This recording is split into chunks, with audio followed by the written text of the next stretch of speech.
Bom, independente da plataforma que as aplicações executam, todas elas têm algo em comum. Elas precisam de ambientes onde possam ser criadas, testadas e publicadas para uso pelo público final.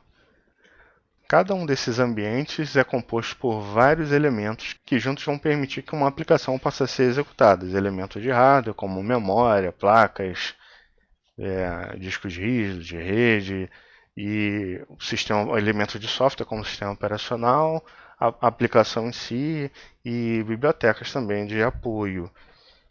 Então, já que um ambiente ele é um composto de elementos, um conjuntão de elementos, é bem tranquilo de entender que cada um desses elementos que compõem o ambiente requer manutenção periódica, para evitar que qualquer problema na execução de cada uma dessas partes venha prejudicar a aplicação em si.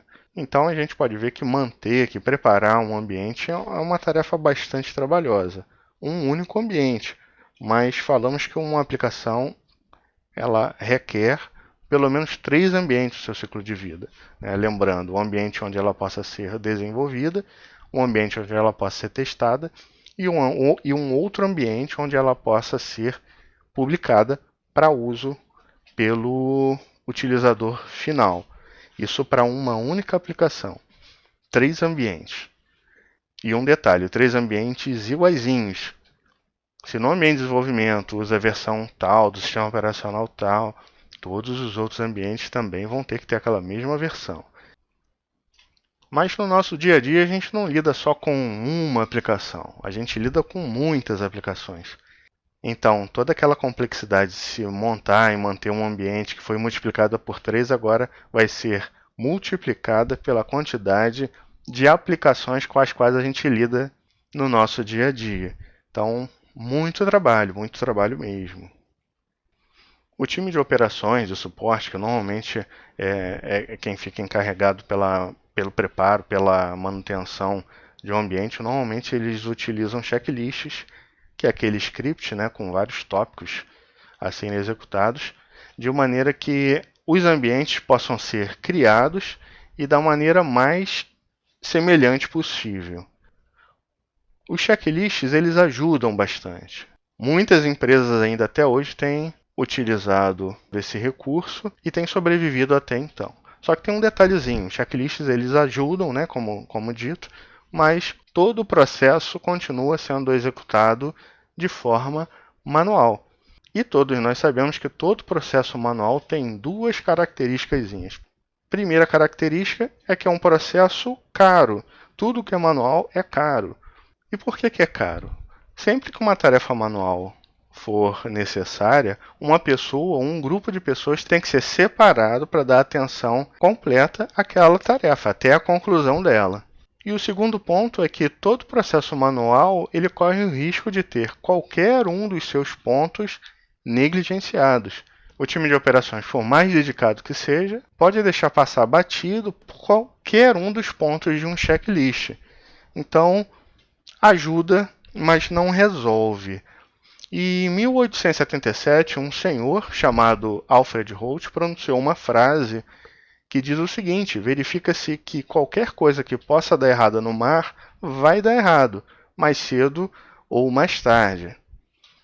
Então, ainda que um checklist seja 100% atendido à risca, ali sem erro algum, ainda existem 2 probleminhas na abordagem tradicional da montagem de ambientes, que são os seguintes: hardware é bastante caro, não é barato.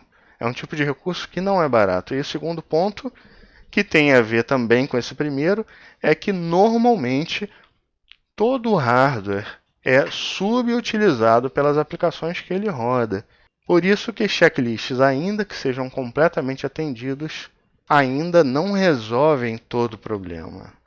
Poxa, eu acabei de pintar um cenário aqui completamente caótico, né? Afinal, muitas empresas ainda trabalham com todo o processo sendo feito de maneira manual. Mas pensem só no seguinte: não seria muito mais interessante, muito mais proveitoso, produtivo, se em vez do seu time gastar tempo com tarefas manuais, ele pudesse ter um tempo extra para pensar em inovações, para ele poder implementar ideias, para ele poder testar melhorias pensadas durante o processo de desenvolvimento, seria muito bom, né? E poderia trazer um retorno bastante interessante, não é mesmo?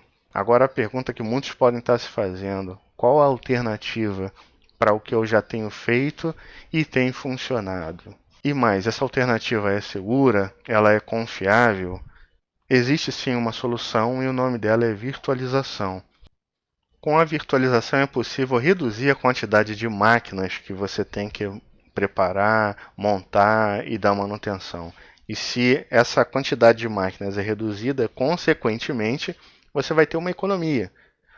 Vai ter uma economia de custo ali para compra, para serviços de manutenção, e você vai ter também uma economia de espaço físico onde esse equipamento todo é mantido. Um segundo benefício que a virtualização traz é a possibilidade de você poder dimensionar corretamente a utilização de todo o hardware físico que você possui. Como comentamos anteriormente, há uma tendência forte a que todo o hardware seja subutilizado pelas aplicações. Então, já que a virtualização traz esse benefício de você poder dimensionar o uso dos recursos físicos, a gente tem aí um importante benefício. Esses são dois exemplos de soluções que nós temos de virtualização. Dois exemplos muito usados já há algum tempo pelo mercado. O Vagrant e o Docker. E quais são as diferenças básicas entre cada uma dessas soluções?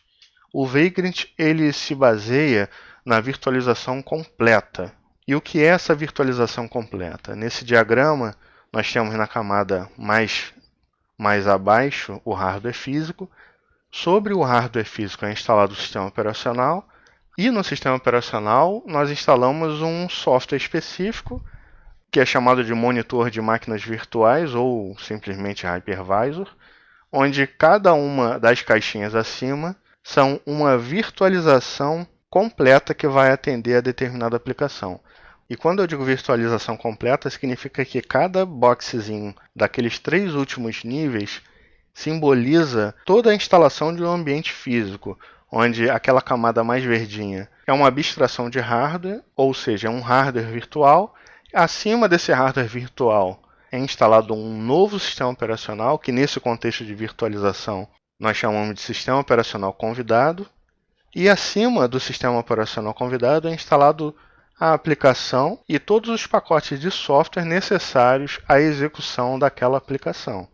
Essa é a virtualização full, completa. Já na solução Docker, é um pouco parecida, mas tem algumas diferenças bem marcantes. Embaixo, na camada básica, continua o hardware físico, claro. Acima, o sistema operacional. E acima do sistema operacional, nós não temos mais o hypervisor, mas temos aqui o Docker, já que estamos falando dele como solução. E acima do Docker roda cada aplicação encapsulada no que nós chamamos de container, onde os recursos físicos do hardware e recursos do sistema operacional também são compartilhados através dos containers. Dessa maneira, a gente tem um uso mais eficiente de todos os recursos físicos disponíveis. Agora nós chegamos num ponto que é crucial para essa nossa conversa aqui. No processo tradicional de montagem de ambientes, todo o processo era feito manual. Ainda que se utilizando checklists, o processo era essencialmente manual. Já através da virtualização, a gente tem a possibilidade de automatizar toda a criação dos ambientes, todo o processo de criação dos ambientes. Máximo, né? E como é que a gente consegue isso? Na virtualização, toda a configuração de um ambiente fica salvo em um arquivo. E aqui nós temos um exemplo disso. Esse é o que nós chamamos de Vagrant File. É um arquivo utilizado, obviamente, o nome já declara, é um arquivo de configuração utilizado na solução Vagrant. Esse arquivo contém quase toda a configuração do nosso ambiente. Nós podemos notar essas duas configurações que falam de hardware, essa outra configuração aqui que diz respeito ao sistema operacional utilizado, nesse caso é um Linux Ubuntu. Já que nós temos configurações de rede, e por fim, num segundo arquivo, fica toda a configuração de provisionamento daquele ambiente. Está aqui a colinha daquele trecho. Aqui está o provisionamento de todo o ambiente. No primeiro passo é feita uma configuração utilizando a ferramenta de instalação de pacote no Linux Ubuntu.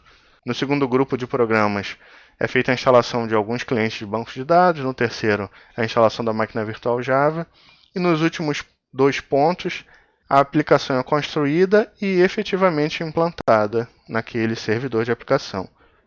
Bom, então nós vimos que toda a configuração desse ambiente está expressa na forma de 2 arquivos.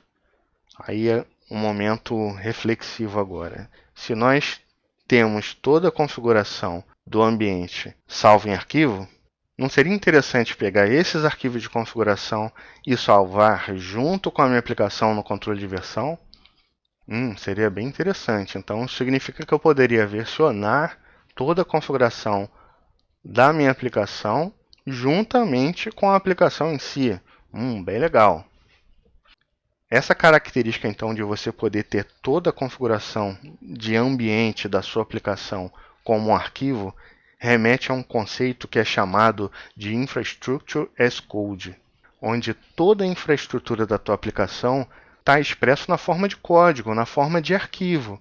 Isso significa que a qualquer momento eu posso criar e provisionar os ambientes que a minha aplicação necessitar. Então, virtualização é a solução para toda aquela complexidade que nós falamos.